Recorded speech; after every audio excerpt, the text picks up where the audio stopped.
Hello friends, I'm going to show you how to make the base of our coil pot. First we have our clay. Each table will have a small bucket of water. And then we also have our stick tools. They come in different shapes and colors. This one is flat on one end and it has these things on the end. It kind of looks like a fork. Some are plastic and thinner. Some have these kind of flat pointy edges, and then some are long and pointy like a pencil.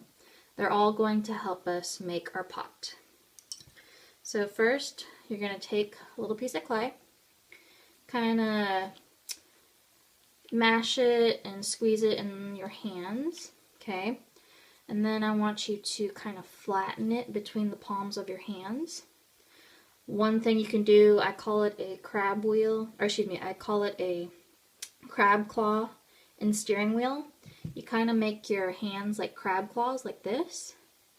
So you crab claw the clay, but then you also turn it like a steering wheel. So you're crab clawing it and steering wheel. So turn at the same time. And this will help you make it flat. So crab claw and steering wheel, keep turning it, and keep doing this with your hands to make it flat. And then you can also press it again in your palms of your hands.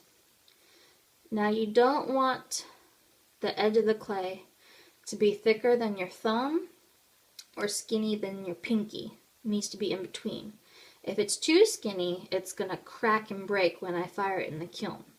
If it's too thick, like thicker than your thumb, it's going to take a long time to dry and it'll be super heavy, and it's also a waste of clay, okay?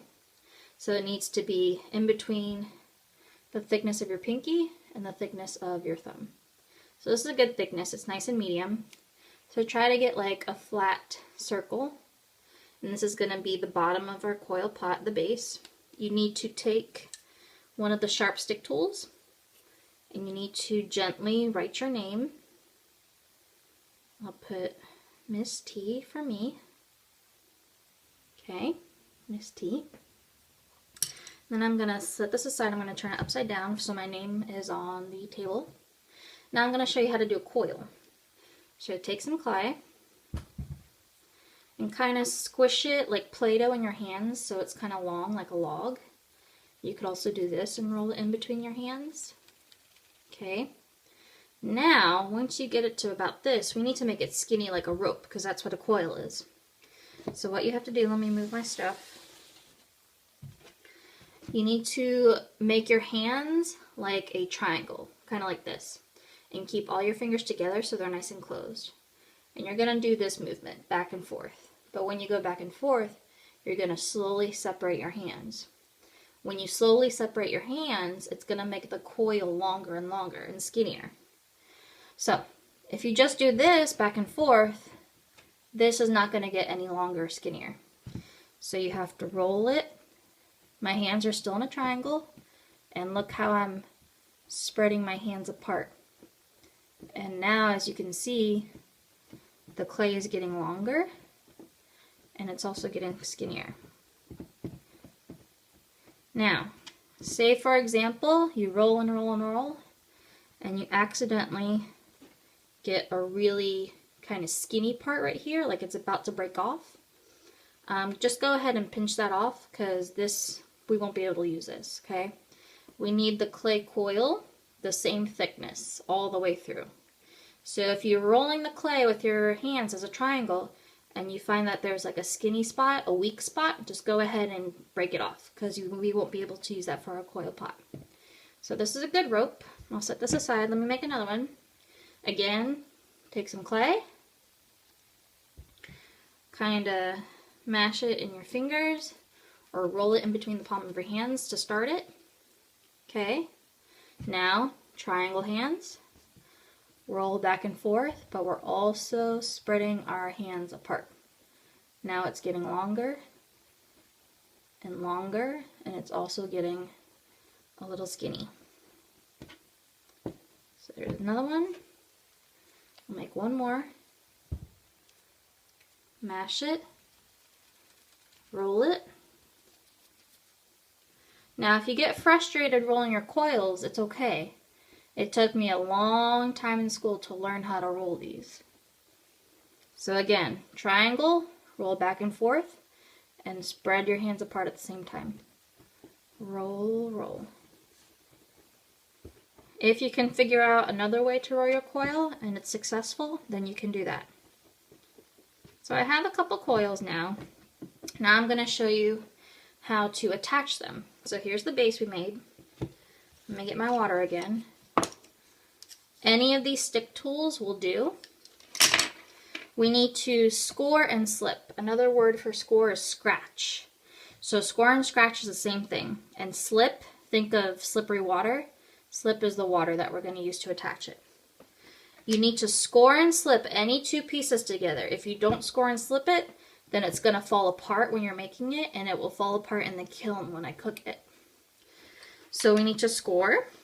So you're going to take one of the sharp stick tools. This could do too, because it's flat and sharp on one side. You're going to score, which is scratch. So you're going to score the edge of the base all the way around. Okay, and I also need to score our coil all the way down. So I'm going to score it. Again, score means scratch, it's the same thing. Going to score all the way down the coil.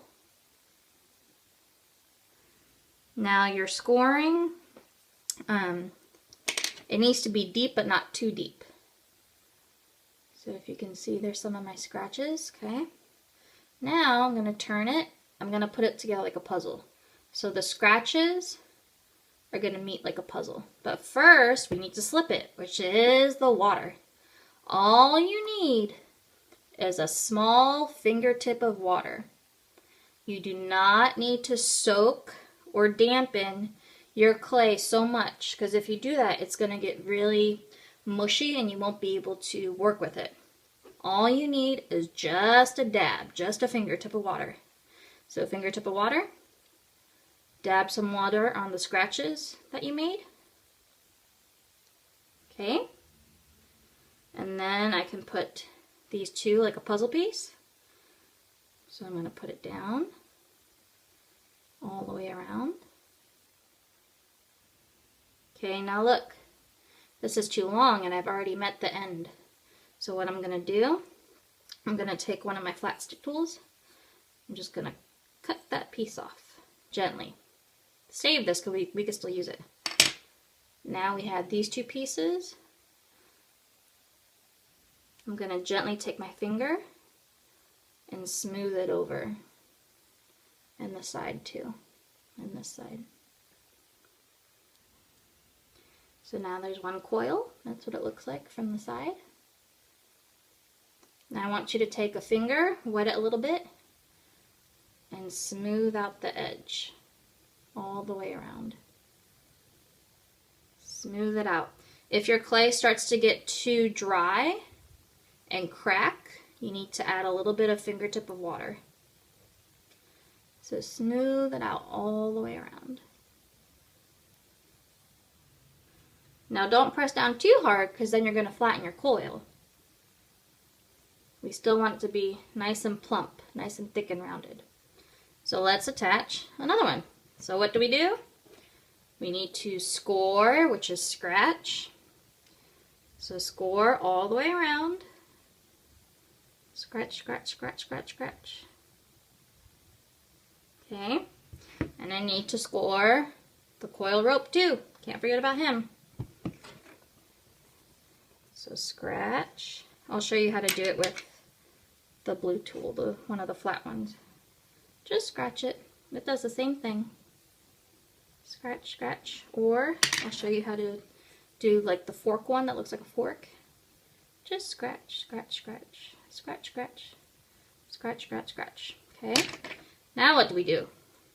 They need to stick together. We need to slip it. Fingertip of water, just a little. Put some water on the scratches. Dab, dab, dab, just a little bit. Put the two together like a puzzle piece. Push down lightly and gently. If you push down too hard, you're going to flatten your coil.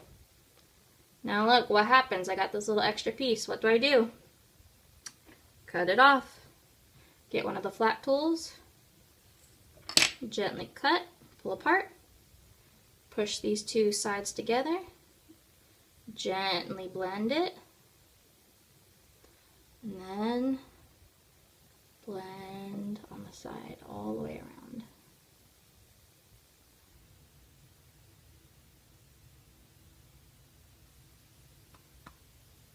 And then you can keep rolling your coils, and then you can keep attaching it until it gets taller and taller and taller and taller.